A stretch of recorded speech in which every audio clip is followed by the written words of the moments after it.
अस्सलाम वालेकुम, मैं हूं फैसल तारड़। इस्लामाबाद हाई कोर्ट के बाहर मौजूद हूं। खान साहब यहां पे पेश हुए हैं और अब खान साहब की 7 मुकदमात में ज़मानत मंजूर हो चुकी है और खान साहब इस्लामाबाद हाई कोर्ट से निकल चुके हैं। लेकिन इस्लामाबाद हाई कोर्ट पेशी के वक्त यहाँ हर तरफ FC पुलिस ही पुलिस थी, बख्तरबंद गाड़ियाँ थी। कुछ कारकुनान को यहाँ से गिरफ़्तार भी किया गया है और कुछ हमारे सहाफ़ी दोस्तों को, जिसमें ख़ास तौर पे साकिब राठौड़ साहब हैं, उनको भी यहाँ से गिरफ़्तार कर लिया गया है। खान साहब की पेशी के वक्त भी तमाम रास्ते तकरीबन बंद थे। दफ़ा 144 नाफिज, इंटरनेट की सर्विस भी कम ही थी और उसके बाद सिक्योरिटी में मुसलसल इजाफा होना शुरू हो गया। कारकुनान भी आज यहाँ पर बिल्कुल भी नहीं पहुँच सके, लेकिन पुलिस के इरादे कुछ और ही थे। यहाँ पे बेशुमार इस तरह के आप देख रहे हैं, नीचे वो पड़े हुए हैं शेल वाले जो बॉक्स होते हैं और शेल फायर करने वाली बंदूकें, ये जो गुज्जर साहब ने हाथ में पकड़ा हुआ है, शेल फायर करने वाली बंदूकें भी बेशुमार जो हैं वो पुलिस वालों के हाथ में थी। बहरहाल जी, खान साहब आए। खान साहब दरवाजे पर यहाँ पर रुके रहे तकरीबन 10 मिनट और उसके बाद वो हाई कोर्ट में पेश हुए।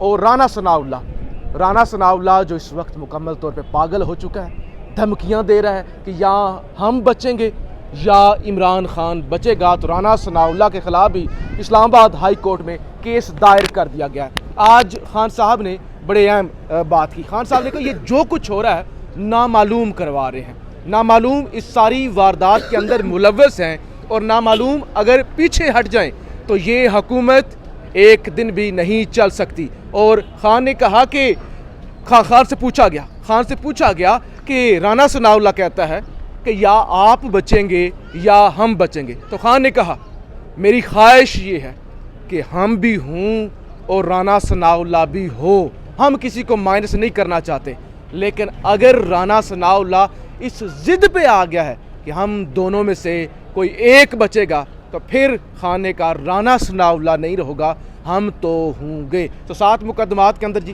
खान की ज़मानत जो है वो मंजूर हो गई है। खान वापस जा चुके हैं, लेकिन यहाँ पे गिरफ्तारियों का जो सिलसिला है वो नहीं रुक सका। इसके अलावा जी सुप्रीम कोर्ट, बिल आखिर जी सुप्रीम कोर्ट के दरवाजे खुल गए हैं। 5 रुकनी बेंच इस वक्त जनाब समाअत कर रहा है केस की और इस सारे मामले के अंदर मुंशी जी ये एक बड़ी इम्पोर्टेंट चीज़ सामने आई है राजा जी। ये हम अक्सर कहते हैं कि एक्सपायरी डेट शेल चलाए जाते हैं। ये आप देखेंगे इन्होंने 202 डाला हुआ है, इसके आगे 2022 लिख लें, 2029 में चलाने हैं तो 2029 लिख लें, 2028 में चलाने हैं तो 2028 लिख लें। ये आज से इन्होंने 2 लिखा हुआ है 2022, किसी पे मई की डेट है, किसी पे जुलाई की। तो इसका मतलब है कि इनकी जो बयाद है वो आप कह सकते हैं कि एक्सपायरी डेट चल जी बिल्कुल ऐसे ही है। अच्छा जी, सुप्रीम कोर्ट के अंदर केस लग चुका है, मुंशी और ये सारी हुकूमतें ज़ाहिर है इस सारे मामले के अंदर रगड़ी जाएंगी। आर्टिकल 6 का मामला है, सीधा सीधा आइन टूटा है, तो वहाँ पे भी समाज शुरू हो चुकी है और इस वक्त सोशल मीडिया पे चीखें निकल रही हैं।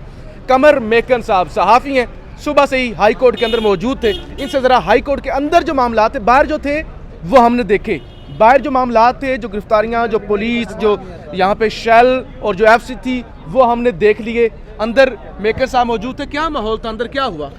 बड़ा ही तशद्दुद भरा माहौल था अंदर। खान साहब की पहले तो गाड़ी की इजाज़त नहीं दी जा रही थी, बड़ी मुश्किल से उसकी इजाज़त मिली और उसके बाद तकरीबन कमरा अदालत से, आपको पता है अंदर अदालत बहुत बड़ी है, बहुत लंबा चलना पड़ता है, 200 मीटर पीछे ही खान साहब की गाड़ी को ब्लॉक कर दिया गया पुलिस की तरफ से।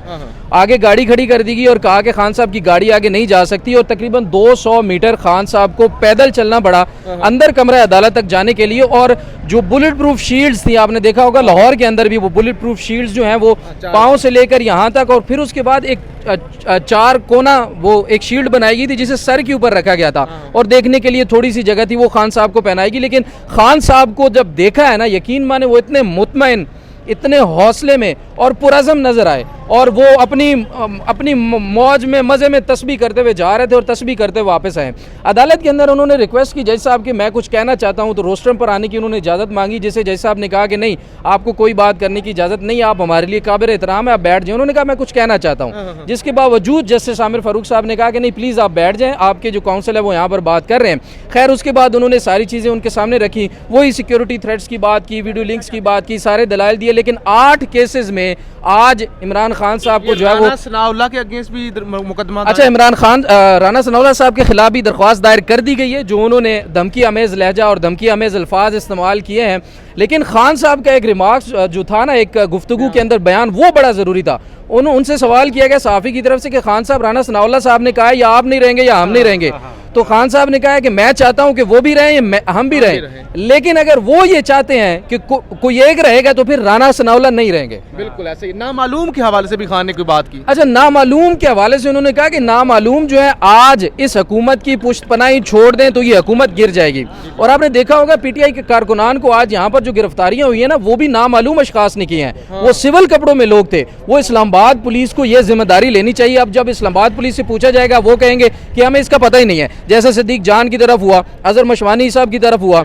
इसी तरह से तमाम कारकुनान को उठाया जाता है, अननोन जगह के ऊपर शिफ्ट कर दिया जाता है और इस्लामाबाद पुलिस को पता ही नहीं होता। ये सिविल कपड़ों में गिरफ्तार करने का पीछे प्रिजनर वैन गुजर रही है। जी, प्रिजनर वैन गुजर रही है और इसमें भी मुझे डाउट है जरूर कुछ ना कुछ लोग होंगे। लेकिन तारड़ साहब, मेन मसला ये है कि खाली जो सिविल कपड़ों में लोग हैं उनको गिरफ्तारी का इख्तियार क्या है, वो किस इख्तियार के तहत गिरफ्तारी कर रहे थे, ये अनाउंस किया जाए कि यार यही लोग हुकूमत करेंगे, यही लोग जो मर्जी किसको उठा के ले जाएं, जहां मर्जी जाके डाल दें, कोई पूछने वाला नहीं है। बहरहाल जंगल का राज है, वो कानून फिर भी कोई चीज़ होता है, लेकिन इस वक्त जंगल का राज है पाकिस्तान के अंदर। बहरहाल जी, मुख्तार जी खान आज फिर बच के निकल गए हैं।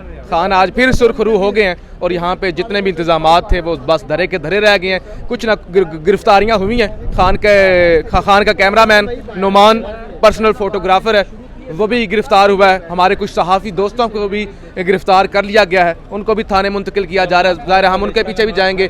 रमना थाने और बाकी थानों की पुलिस एक्टिव है पीछे, ये बड़ी अभी भी, क्योंकि ये पेशी ख़त्म हो चुकी है, खान निकल चुका है। उसके बावजूद आपको आसपास अच्छा आपको आसपास जो है एफसी और पुलिस और प्रिजनर्स वैन और वो सारी गाड़ियाँ और साथ विंडो में भी आपके साथ चीज़ें चलती रही, वो आपने देख ली होंगे कि यहाँ कितने भारी इंतजामात किए गए थे। लेकिन वंस अगेन खान सुरखरू हुआ है। सुप्रीम कोर्ट के अंदर मैच पड़ा हुआ है और बड़ी इंटरेस्टिंग वो समाअत होगी और सारा मामला होगा। लेकिन लग ये रहा है कि ज़ाहिर है ये 2+2 वाला केस है। ये जो मुंशी का फैसला है या ये जो हुकूमत ने एक गैर आइनी काम किया है, इसके अंदर ये नहीं टिक सकेंगे। अपनी राय का इजहार ज़रूर कीजिएगा। पाकिस्तान जिंदाबाद। जी सुप्रीम। अच्छा जी जी, क्या उम्मीद क्या है आपको? उम्मीद ये है कि इंसाफ और आइन के हक में फैसला आएगा। असम्बली की बहाली के हवाले से जो एक बात चल रही है, अगर असम्बली अब दोबारा बहाल हो गई तो तहरीक इंसाफ इस फैसले को कैसे देखते हैं? नहीं, अभी देखें ना, अभी तो फैसला उन्होंने करना है, बड़ा वाज़ेह फैसला है। यार सुप्रीम कोर्ट जा रहे हैं, हम लेट हुए हैं वहाँ पे। जी हम अभी सुप्रीम कोर्ट जा रहे हैं जी, केस लग गया है और हमें यकीन है क्योंकि आइन बड़ा वाज़ेह है। सुप्रीम कोर्ट का फैसला बहुत वाज़ेह था और वाज़ेह तौर पे सुप्रीम कोर्ट ने ये फैसला किया था कि 90 दिन के अंदर इलेक्शन कराने हैं और हमें यकीन है कि इंशाल्लाह ताला सुप्रीम कोर्ट जो इस दफ़ा हियरिंग करेगा तो आइन के, जमहूरियत के और पाकिस्तान के 22 करोड़ अवाम के बुनियादी हकूक़ के हक में फैसला आएगा। हुकूमती हल्के से जो दबाव है सुप्रीम कोर्ट के जजेस के खिलाफ जो बातें हो रही है, क्या ये प्रेशर में आके कोई ऐसे फैसला? नहीं, वो बिल्कुल जो है ना, चीफ जस्टिस साहब वाजे कर चुके हैं। पिछले हफ्ते उन्होंने जो बयान दिया था कि जितनी मर्जी लीकेज करा लो, उन्होंने खड़ा होने आइन के ऊपर।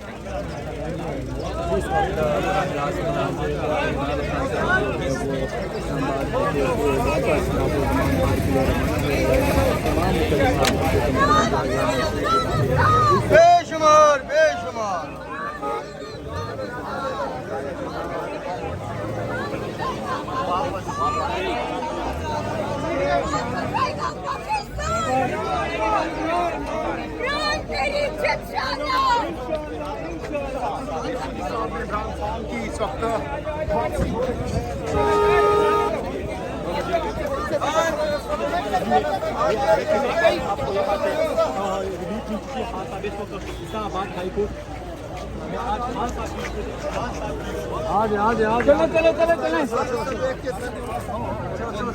चलो